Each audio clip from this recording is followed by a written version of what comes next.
This morning's historic site is actually a cool little feature on Main Street. Tucked between some pretty modern buildings and some mid-century buildings is this wooden structure at 884, 886 Main Street. Currently home of the Garden House restaurant, best restaurant chicken frico you can get. But this building was built in 1882. And really, as far as I know, in this downtown core, it's the last remaining wooden structure, commercial wooden structure in this downtown section of Main Street.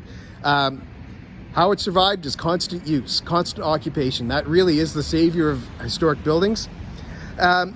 So this building originally was built by the Tuttle Brothers Funeral Home. They had a door and sash company around the corner on Lute Street, and they decided to switch gears and go from door and window sashes to casket making.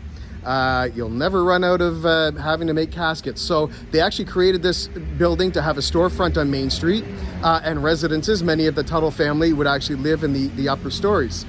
Then in the 1920s, they built a beautiful building that's been restored recently further down Lute Street. And so the building's now ready to be occupied by people like Harry Hahn's Meat Market.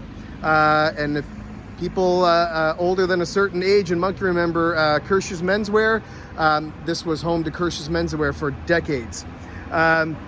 So this really is a very vernacular, classical revival influence building. A lot of the buildings on Main Street looked like this in a row until they got more modernized, bricked in, but somehow this one survived and survives to this day.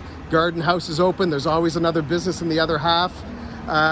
So this building really needs to be protected for being one of the last remaining commercial structures in the downtown area of Main Street in Moncton.